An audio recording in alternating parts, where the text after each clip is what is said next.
ശിവയുടെ മുഖത്തെ പുച്ഛം കണ്ട് മിത്രയ്ക്ക് സങ്കടം തോന്നിയെങ്കിലും അത് മറച്ചുവെച്ച് അവൾ അവനെ നോക്കി പുഞ്ചിരിച്ചു. "ഇതെല്ലാം എനിക്ക് വേണ്ടി വാങ്ങിയതാണോ ദത്തേട്ടാ?" അവൾ മുഖം വിടർത്തി അവനോട് ചോദിച്ചു. "അല്ല," അവൻ പുച്ഛിച്ചു. "പിന്നെ ആർക്കാ?" അവൾ ചുണ്ടു മലർത്തിക്കൊണ്ട് കൊച്ചുകുട്ടികളെ പോലെ ചോദിച്ചു. "എൻ്റെ കൂടെ രാത്രി കിടക്കാൻ ഒരുത്തി വരാറുണ്ട്. അവളുടെ ഡ്രസ്സാ." "അല്ല പിന്നെ, നിനക്ക് എന്തൊക്കെ അറിയണം? വേണേൽ ഇതിൽ നിന്ന് വല്ലതും എടുത്തിടടി," അവൻ ദേഷ്യത്തോടെ പറഞ്ഞു. മിത്ര മുഖം വീർപ്പിച്ച് അവനെ നോക്കിക്കൊണ്ട് അലമാരയിൽ നിന്നും മുട്ടുവരെ ഇറക്കമുള്ളൊരു സ്കേർട്ടും ഒരു ബേബി പിങ്ക് കളർ ടീഷർട്ടും എടുത്തു. നല്ല ഭംഗിയുണ്ടായിരുന്നു അത് കാണാൻ. അവൾ വിടർന്ന കണ്ണോടെ അത് ദേഹത്ത് വെച്ചുകൊണ്ട് ശിവയെ നോക്കി.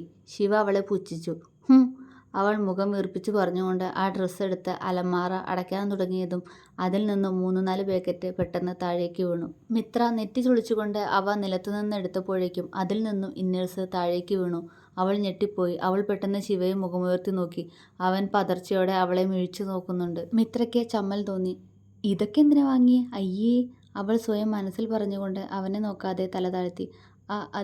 അത് പിന്നെ ഭദ്ര വാങ്ങിയതാ. ഞാനല്ല, അവളാ ഒക്കെ പറഞ്ഞു തന്നത്," അവൻ പതർച്ചയോടെ പറഞ്ഞുകൊണ്ട് പെട്ടെന്ന് റൂമിൽ നിന്നും പുറത്തേക്ക് ഇറങ്ങിപ്പോയി. മിത്ര ഒരു നിമിഷം അവൻ പോയത് നോക്കി നിന്നിട്ട് പതിയെ താഴെ വീണ ഇന്നേഴ്സ് എടുത്ത് അവൾക്കിടാനുള്ള ഡ്രസ്സിൻ്റെ കൂടെ വെച്ചു. അപ്പോഴും അത് അവൻ്റെ മുന്നിൽ നിന്നും താഴെ വീണതോർത്ത് അവൾക്ക് ജാള്യത തോന്നുന്നുണ്ടായിരുന്നു. അവൾ ഡോർ അടയ്ക്കാൻ വേണ്ടി അങ്ങോട്ടേക്ക് നടന്നതും ശിവ പെട്ടെന്ന് അവിടേക്ക് വന്നു. അവൾ പെട്ടെന്ന് തല താഴ്ത്തി നിന്നു. അവന് അവളോട് എന്തോ പറയാനുണ്ടായിരുന്നു. പക്ഷേ നേരത്തത്തെ സംഭവത്തിൽ അവനും ചമ്മൽ തോന്നുന്നുണ്ടായിരുന്നു. "എന്താ?" അവൾ അവനെ നോക്കാതെ ചോദിച്ചു. "അത് ഇവിടെ നിന്ന് ഡ്രസ്സ് മാറ്റണ്ട. ഇത് എൻ്റെ റൂമാ. എൻ്റെ ബാത്റൂം നീ ഉപയോഗിക്കണ്ട. നിനക്കുള്ളത് പുറത്തുണ്ട്.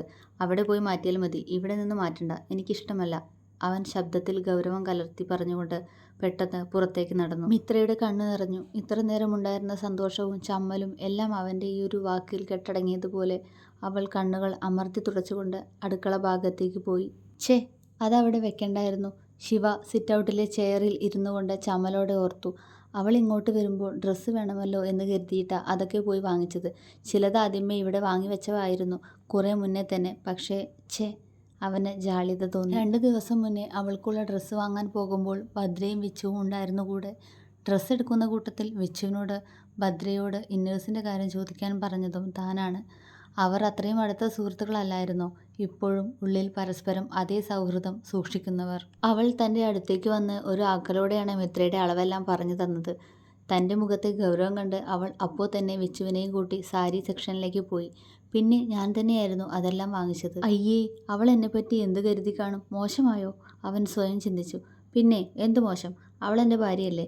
അപ്പോൾ ഭാര്യയുടെ ഈ വക കാര്യങ്ങളൊക്കെ ഭർത്താവ് അറിയണ്ടേ? അതിനിപ്പോൾ എന്താ കുഴപ്പം? അല്ല പിന്നെ," അവൻ സ്വയം പറഞ്ഞുകൊണ്ട് ഫോണിൽ നോക്കിയിരുന്നു. മിത്ര അപ്പോഴേക്കും പുറത്തെ ബാത്റൂമിൽ നിന്നും മേല് ഒന്നുകൂടി കഴുകി വസ്ത്രം മാറി വന്നിരുന്നു. അവൾ അടുക്കളവാതിലടച്ച് ഉമ്മറത്തേക്ക് നടന്നു. അവിടെ ചെയറിലിരുന്ന് ഫോണിൽ കളിക്കുന്ന അവനെ നോക്കി അവൾ കുറച്ചപ്പുറം മാറിയിരുന്നു. അവളുടെ കൊലുസിൻ്റെ ശബ്ദം കേട്ടതും ശിവ ഫോണിൽ നിന്നും മുഖമുയർത്തി അവളെ നോക്കി. അവൻ്റെ മുഖം വിടർന്നു. ആ ഡ്രസ്സ് അവൾക്ക് നന്നായി ചേരുന്നതുപോലെ അവന് തോന്നി. അവൻ്റെ നോട്ടം മുട്ടിനു താഴേക്ക് കാണുന്ന അവളുടെ വെളുത്ത കാലുകളിലേക്ക് ചെന്നെത്തി. അവിടെ നിന്നും ആ നോട്ടം അവളുടെ പാദസരത്തിൽ വന്നെത്തിയതും അവൻ്റെ മുഖത്ത് പെട്ടെന്ന് ദേഷ്യം നിറഞ്ഞു. അവൻ അതേ ദേഷ്യത്തോടെ തന്നെ അവളെ മുഖമുയർത്തി നോക്കി. അവനെ തന്നെ നോക്കിയിരിക്കുകയായിരുന്ന അവൾ പെട്ടെന്നുള്ള അവൻ്റെ ഭാവമാറ്റത്തിൽ പകപ്പോടെ അവനെ നോക്കിപ്പോയി. എന്താ ദത്തേട്ടാ, ഈ ഡ്രസ്സ് ഇഷ്ടമായില്ലേ?" അവൾ പേടിയോടെ ചോദിച്ചു. അവൻ ദേഷ്യത്തോടെ അവളുടെ അടുത്തേക്ക് വന്ന് അവളുടെ കയ്യിൽ പിടിച്ച് അവളെ എഴുന്നേൽപ്പിച്ചു. അവൻ്റെ കൈ വേദനയോടെ അവളുടെ കയ്യിൽ അമർന്നിരുന്നു. അവൾ പേടിയോടെ അവനെ നോക്കി. "എന്താ ദത്തേട്ടാ?" അവൾ പേടിയോടെ ചോദിച്ചു. നീ എന്തിനാ ഈ കൊലുസിട്ടത്?" അവൻ അവൾക്ക് നേരെ മുരണ്ടു. മിത്രയുടെ തല താഴ്ന്നു. "പറയടി," അവൻ അവളുടെ മുഖം പിടിച്ചുയർത്തിക്കൊണ്ട് ചോദിച്ചു. അവളുടെ കണ്ണുകൾ കലങ്ങിയിരുന്നു. "ദത്തേട്ടൻ വാങ്ങിത്തന്നതല്ലേ മുൻപ്," അവൾ തേങ്ങലോടെ പറഞ്ഞു. "ഛേ," അവൻ ദേഷ്യത്തോടെ പറഞ്ഞുകൊണ്ട് അവളെ പുറകിലേക്ക് തള്ളി. ദേഷ്യം കൊണ്ട് അവൻ്റെ പല്ലുകൾ മുറുകി. "ദത്തേട്ടാ," അവൾ പേടിയോടെ വിളിച്ചു. "ശ്രീമിത്ര, പഴയ പ്രണയം പൊടിതട്ടിയെടുക്കാൻ ശ്രമിക്കരുത് നീ. അത് നടക്കില്ല," ദേഷ്യത്തോടെ പറയുമ്പോഴും അവൻ്റെ ശബ്ദത്തിൽ ഇടർച്ച ഉണ്ടായിരുന്നു. "ദത്തേട്ടാ," അവൾ തേങ്ങലോടെ വിളിച്ചു. അങ്ങനെ വിളിക്കരുതെന്ന് നിന്നോട് ഞാൻ പറഞ്ഞിട്ടുള്ളതല്ലേടി. നിന്നെ പ്രണയിച്ചിരുന്ന, നിന്നെ അത്രമേൽ സ്നേഹിച്ചിരുന്ന നിന്റെ ദത്തേട്ടനല്ല ഞാനിന്ന്," പറയുമ്പോൾ അവൻ്റെ കണ്ണുകളിൽ ചുവപ്പ് കലർന്നിരുന്നു. മിത്ര കരഞ്ഞുകൊണ്ട് അവനെ നോക്കി. "പഴയതൊന്നും വീണ്ടും ആവർത്തിക്കാൻ എനിക്ക് താല്പര്യമില്ല. അതിനല്ല ഞാൻ നിന്നെ സ്വന്തമാക്കിയത്. അത് നിനക്കറിയില്ലേ?" അവൻ ദേഷ്യത്തോടെ ചോദിച്ചപ്പോൾ അവളുടെ തല താഴ്ന്നു. എന്ന് നീ എന്നെ വേണ്ടെന്ന് പറഞ്ഞു, എന്നെ വെറുക്കുന്നെന്ന് പറഞ്ഞു, എന്നെ അറപ്പാണെന്ന് പറഞ്ഞു? അന്ന് ശിവദത്തൻ്റെ ശ്രീമിത്രയോടുള്ള പ്രണയവും മരിച്ചു കഴിഞ്ഞു.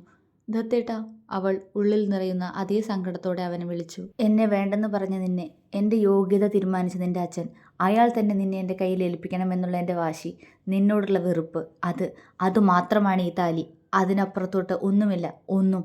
അവൻ അവളുടെ മുഖത്ത് നോക്കി പുച്ഛത്തിൽ പറഞ്ഞു. അവളുടെ കണ്ണുകൾ നിറഞ്ഞൊഴുകി. ഇങ്ങനൊന്നും പറയില്ല ദത്തേട്ടാ. അവളുടെ ഉള്ളം തേങ്ങി. അവൾ അവനെ തന്നെ നോക്കി നിന്നു. ഇത് വർഷങ്ങൾക്ക് മുൻപ് നിന്റെ കാലിൽ അണിയിക്കുമ്പോൾ അതിൽ നിറഞ്ഞു നിന്നിരുന്നത് ശിവയുടെ പ്രണയം മാത്രമായിരുന്നു. പക്ഷേ ഇന്ന് അതേ കാലിൽ ഈ കൊലുസ് കാണുമ്പോൾ എനിക്ക് അത്രത്തോളം ദേഷ്യം തോന്നുന്നു ശ്രീമിത്ര. ഇനി ഒരിക്കലും ഞാനിത് നിന്റെ കാലിൽ കാണരുത്, അവൻ വാശിയോടെ അവളോട് പറഞ്ഞു. അവൾ കരഞ്ഞുകൊണ്ട് അവനെ പുണർന്നു. പെട്ടെന്നുള്ള അവളുടെ പ്രവൃത്തിയിൽ ശിവയുടെ ശരീരം വിറച്ചു. അവളുടെ ദേഹത്തിൻ്റെ ചൂട്. അവൻ കണ്ണുകൾ ഇറുക്കി അടച്ചു. മിത്രയുടെ കണ്ണുനീർ തൻ്റെ നെഞ്ചിൽ പരക്കുന്നത് അറിഞ്ഞുകൊണ്ട് അവൻ കണ്ണു തുറന്നു. അവൻ്റെ കണ്ണുകളും നിറഞ്ഞിരുന്നു. അവൻ അവളെ ശരീരത്തിൽ നിന്നും അടർത്തി മാറ്റാൻ ശ്രമിച്ചു. അവൾ അതിനനുസരിച്ച് അവനെ കൂടുതൽ ചേർത്ത് പിടിച്ചുകൊണ്ടിരുന്നു. ഇങ്ങനെയൊന്നും പറയല് ദത്തേട്ടാ. അന്നത്തെ സാഹചര്യത്തിൽ ഞാൻ അറിയാതെ പറഞ്ഞു പോയതാ. എന്നോട് ക്ഷമിക്ക് ദത്തേട്ടാ. ദത്തേട്ടൻ്റെ സ്ത്രീയോട് ക്ഷമിക്ക്. അവൾ തേങ്ങിക്കൊണ്ട് അവൻ്റെ നെഞ്ചിൽ മുഖമുരസി. അവളുടെ പ്രവൃത്തികൾ, ചേർന്ന് നിൽക്കലുകൾ അവന് മറ്റെന്തൊക്കെയോ തോന്നുന്നു. അവൻ്റെ ഞരമ്പുകൾ പിടഞ്ഞുപൊന്തി. ഐ ലവ് യു ദത്തേട്ടാ. ഇനി ഞാൻ ഒരിക്കലും ദത്തേട്ടനെ വേദനിപ്പിക്കില്ല. സോറി, അവൾ പറഞ്ഞുകൊണ്ട് അവൻ്റെ മുഖത്തേക്ക് നോക്കി. അവൻ്റെ മുഖത്തെ ഭാവം കണ്ട് അവളുടെ കണ്ണ് മിഴിഞ്ഞു. അവളുടെ ചുണ്ടുകളിലാണ് ആ നോട്ടം തറഞ്ഞു നിൽക്കുന്നത്. ദത്തേട്ടാ, അവൾ വിളിച്ചു. I want your lips now, right now, അവൻ അവളെ നോക്കിക്കൊണ്ട് പറഞ്ഞു. ദത്തേട്ടാ, അവൾ അവനെ ഞെട്ടലോടെ വിളിച്ചു. പക്ഷേ ശിവ അത് ശ്രദ്ധിക്കാതെ അവളെയും കയ്യിലെടുത്തുകൊണ്ട് അകത്തേക്ക് നടന്നു. ദത്തേട്ടാ, തന്നെ കൈകളിൽ കോരിയെടുത്ത് നടക്കുന്നവനെ അവൾ പിടപ്പോടെ വിളിച്ചു. അവൻ അവളെ അങ്ങനെ തന്നെ ഉയർത്തി അകത്തെ ടേബിളിൽ കൊണ്ടുചെന്നിരുത്തി. ദത്തേട്ടാ, അവൻ്റെ കണ്ണിലേക്ക് നോക്കി അവൾ ആർദ്രമായി വിളിച്ചു. എന്നെ അങ്ങനെ വിളിക്കരുത് ശ്രീമിത്ര, അവൻ ഗൗരവത്തോടെ പറഞ്ഞു. അവൾ അവനെ നോക്കി ശരിയെന്ന പോലെ ദയനീയമായി തലയാട്ടി. അങ്ങനെയൊക്കെ അവൻ പറയുമ്പോൾ അവളുടെ കണ്ണുകൾ നിറഞ്ഞു പോകുന്നു. കരയരുത്. അവളുടെ നിറഞ്ഞ കണ്ണ് കണ്ടതും അവൻ പെട്ടെന്ന് ദേഷ്യത്തോടെ പറഞ്ഞുകൊണ്ട് ടേബിളിൽ ആഞ്ഞടിച്ചു. മിത്ര ഭയന്നുപോയി. അവൾ കണ്ണുകൾ തുടച്ചുകൊണ്ട് തല താഴ്ത്തി. ശിവ പതിയെ അവളുടെ കവിളിൽ പിടിച്ചുകൊണ്ട് അവളുടെ മുഖം ഉയർത്തി. ആ നോട്ടം വീണ്ടും അവളുടെ ചുണ്ടിലേക്ക് നീങ്ങുന്നു. എന്തിനാ നീ എന്നെ കെട്ടിപ്പിടിച്ചത്? അതുകൊണ്ടല്ലേ എനിക്കിപ്പോൾ ഇങ്ങനെയൊക്കെ തോന്നിയത്. അവൻ്റെ ശബ്ദത്തിൽ വല്ലാത്ത വശ്യത. അല്ല ശിവേട്ടാ, ദത്തേട്ട എന്ന് വീണ്ടും വിളിക്കാൻ വന്നവൾ അവൻ്റെ തറപ്പിച്ചുള്ള നോട്ടം കണ്ടതും പെട്ടെന്ന് വിളിച്ചു. അവനൊന്നു പുച്ഛിച്ച് ചിരിച്ചു. എനിക്കിത് വേണമിപ്പോൾ. അനുവാദം ചോദിക്കേണ്ട കാര്യമില്ല, പക്ഷേ പറയണമെന്ന് തോന്നി. അത്രയേ പറഞ്ഞുള്ളൂ അവൻ. അടുത്ത നിമിഷം അവളുടെ കാലുകൾ അല്പം അകത്തി ആ കാലിനിടയിലേക്ക് കയറി നിന്നുകൊണ്ട് അവളുടെ വയറിലൂടെ ചുറ്റിപ്പിടിച്ചു ശിവ. മിത്ര ഏങ്ങി. അവൻ അവളുടെ ചുണ്ടിലേക്ക് പെട്ടെന്ന് അവൻ്റെ ചുണ്ടുകൾ അമർത്തി വെച്ചു. അവളുടെ കണ്ണുകൾ പിടച്ചിലോടെ അടഞ്ഞുപോയി. ആ കൈകൾ അവൻ്റെ തോളിൽ മുറുകി. അതുവരെയും ആ ചുണ്ടിൽ വെറുതെ ചുണ്ടു ചേർത്ത് നിന്നവൻ പതിയെ അവളുടെ കീഴ്ചുണ്ടിനെ കടിച്ചെടുത്തുകൊണ്ട് അവയെ വായിലാക്കി നുണഞ്ഞു തുടങ്ങിയിരുന്നു. ശരീരം ആകെ അറിയുന്ന വിറയലിൽ അവനെ കൂടുതൽ അള്ളിപ്പിടിച്ചു മിത്ര. അവൻ അവളുടെ കീഴ്ചുണ്ടിനെ അത്രയും മൃദുവായി, എന്നാൽ അത്രയും വന്യമായി നുണഞ്ഞു തുടങ്ങി. എപ്പോഴോ അവൻ്റെ ചുണ്ടുകൾ അവളുടെ കീഴ്ചുണ്ടിൽ നിന്നും മേൽചുണ്ടിലേക്ക് യാത്ര തിരിച്ചതും ഞൊടിയിടയിൽ അതിനെയും അവൻ കടിച്ചെടുത്തു കഴിഞ്ഞിരുന്നു. മിത്രയുടെ കാലുകൾ അവൻ്റെ ദേഹത്തെ അള്ളിപ്പിടിച്ചു. ഒപ്പം അവളുടെ ചുണ്ടുകൾ അവൻ്റെ കീഴ്ചുണ്ടിനെ പതിയെ നുണഞ്ഞു തുടങ്ങി. ശിവ ഞെട്ടി. അവൻ പെട്ടെന്ന് കണ്ണുകൾ വലിച്ചു തുറന്നു. കണ്ണുകൾ അടച്ചുകൊണ്ട് തന്നെ ചുംബിക്കുന്ന പെണ്ണിനെ കണ്ട് അവൻ്റെ കണ്ണുകൾ അങ്ങനെയേ അടഞ്ഞുപോയി. ഇരുവരും പരസ്പരം ചുണ്ടുകൾ തമ്മിൽ നുണഞ്ഞു. എപ്പോഴോ ചുണ്ടും കടന്ന് നാവിലേക്ക് ആ ചുംബനം കടന്നതും മിത്ര പിടഞ്ഞുകൊണ്ട് അവനിൽ നിന്നും അകന്നു മാറാൻ ശ്രമിച്ചു. പക്ഷേ അതേ നിമിഷം ശിവയുടെ കൈകൾ അവളുടെ ഇരുമാറിലുമായി അമർന്നുപോയി. ശ്വാസം വിലങ്ങിയതുപോലെ ഇരുന്നു പോയവൾ. അവൻ പക്ഷേ അതൊന്നും അറിയാതെ അവളുടെ നാവിനെ പോലും നുണഞ്ഞു തുടങ്ങിയിരുന്നു. കൈകൾ അവളുടെ മാറിനെ നോവിച്ചു.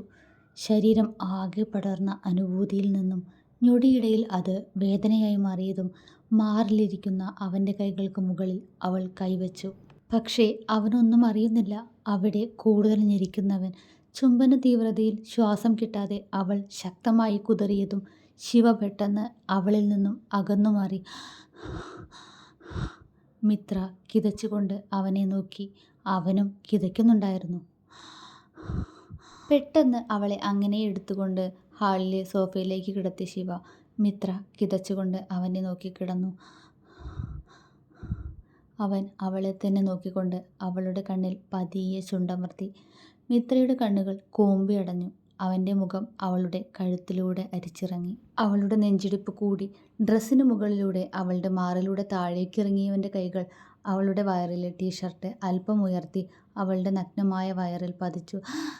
അവൾ വില്ലുപോലൊന്ന് വളഞ്ഞുപോയി.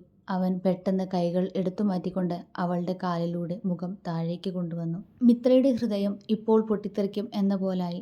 അവൾ കണ്ണുകൾ ഇറുക്കിയടച്ചു. പക്ഷേ വേറെ എവിടെയും അവൻ്റെ കൈകൾ തഴുകിയില്ല. പാവാട അല്പം മുകളിലേക്ക് ഉയരുന്നത് അവൾ അറിഞ്ഞു. മിത്ര ഉമിനീരിറക്കി. അവളുടെ കാലിലൂടെ അവൻ്റെ കൈകൾ താഴേക്കിറങ്ങി. മിത്രയുടെ നെഞ്ച് ക്രമാതീതമായി മിടിക്കാൻ തുടങ്ങിയിരുന്നു. പക്ഷേ അവൻ്റെ പല്ലുകൾ അവളുടെ കാലിൽ അമർന്ന നിമിഷം മിത്ര ഞെട്ടിപ്പോയി. അവൾ അതേ ഞെട്ടലോടെ അവളുടെ കാൽക്കലേക്ക് നോക്കുമ്പോഴേക്കും അവൻ അവളുടെ കാലിൽ നിന്നും 2 പാദസരങ്ങളുടെയും കൊളുത്ത് പല്ലുകളാൽ അകത്തി അഴിച്ചെടുത്ത് കഴിഞ്ഞിരുന്നു. മിത്രയുടെ കണ്ണുകൾ നിറഞ്ഞൊഴുകി. അവളിൽ നിന്നൊരു തേങ്ങൽ പുറത്തു വന്നു. അത് കേട്ട് ശിവ അവളുടെ മുഖത്തേക്ക് നോക്കി. ഹൃദയം പൊടിയുന്ന വേദനയോടെ അവൾ അവനെ നോക്കി. തന്നെ നോക്കി കണ്ണു നിറച്ച് കിടക്കുന്നവളെ നോക്കിക്കൊണ്ട് അവൻ 2 പാദസരങ്ങളും എടുത്ത് അവൻ്റെ ഷർട്ടിൻ്റെ പോക്കറ്റിലേക്കിട്ടു. മിത്ര കരഞ്ഞുപോയി. ശിവ അവളുടെ അടുത്തേക്ക് വന്ന് അവളുടെ തോളിൽ പിടിച്ചുയർത്തി അവളെ സോഫയിലേക്ക് ചാരിയിരുത്തി. അവൾ കരഞ്ഞുകൊണ്ട് ശിവയെ നോക്കി. അവൻ അവൾക്ക് മുന്നിൽ മുട്ടുകുത്തിയിരുന്നു. പോക്കറ്റിൽ നിന്നും അവൻ നൽകിയ പ്രണയസമ്മാനം കയ്യിലെടുത്തു. അവൾ അവനെ വേദനയോടെ നോക്കി. അവൻ അത് കണ്ട് അവളെ നോക്കി പുച്ഛിച്ചു. ഇത് നിനക്കിനി വേണ്ട ശ്രീമിത്ര. ഇതെൻ്റെ പ്രണയമായിരുന്നില്ലേ? പക്ഷേ ഇപ്പോഴെനിക്ക് നിന്നോട് പ്രണയമില്ലല്ലോ. പറയുമ്പോഴും അവൻ്റെ ശബ്ദം ഇടറിയിരുന്നു. അവൾ അവൻ്റെ കണ്ണുകളിലേക്ക് തന്നെ നോക്കി. പതിയെ അവളുടെ ചുണ്ടിൽ ഒരു പുഞ്ചിരി വിരിഞ്ഞു. അവളുടെ പുഞ്ചിരി കണ്ടതും അവൻ വേഗം അവളിൽ നിന്നും മുഖം തിരിച്ചു. അതുകൊണ്ട് ഈ കൊലുസ് നിനക്കിനി വേണ്ട. ഈ സമ്മാനത്തിനിപ്പോൾ ഒരു വിലയില്ല. ഞാനിത് വേറെ ആർക്കെങ്കിലും കൊടുത്തോളാം, അവൻ ദേഷ്യത്തോടെ പറഞ്ഞു. മിത്ര പെട്ടെന്ന് അവൻ്റെ മുഖം അവളുടെ നേർക്ക് പിടിച്ച് അവൻ്റെ നെറുകയിൽ അമർത്തി ചുംബിച്ചു. ശിവ ഞെട്ടിപ്പോയി. അവൾ അവനെ നോക്കി പുഞ്ചിരിച്ചു. ആർക്കാന്ന് വെച്ചാൽ കൊടുത്തോ ദത്തേ? അല്ല ശിവേട്ട, പക്ഷേ ആർക്ക് കൊടുത്താലും എനിക്കെൻ്റെ പ്രണയം തന്ന ആദ്യത്തെ സമ്മാനം ഞാൻ ഒരിക്കലും മറക്കില്ല, ഒരിക്കലും. അവൾ ആദ്യം പുഞ്ചിരിയോടെയും അവസാനം കണ്ണു നിറച്ചുകൊണ്ടും പറഞ്ഞു. ശിവ അവളുടെ നിറഞ്ഞൊഴുകുന്ന കണ്ണുകളിലേക്ക് തന്നെ ഒരു നിമിഷം നോക്കിയിരുന്നു. അപ്പോഴേക്കും പുറത്തുനിന്നും ഏതോ വാഹനത്തിൻ്റെ ശക്തമായ ഹോൺ ശബ്ദം കേട്ട് മിത്രയും ശിവയും ഒരുപോലെ ഞെട്ടി. ശിവ അവളെ ഒന്നുകൂടി ഒന്ന് നോക്കിക്കൊണ്ട് അവൾക്കരികിൽ നിന്നും എഴുന്നേറ്റ് ഷർട്ട് നേരെ വലിച്ചിട്ട് പെട്ടെന്ന് പോയി ഡോർ തുറന്നു.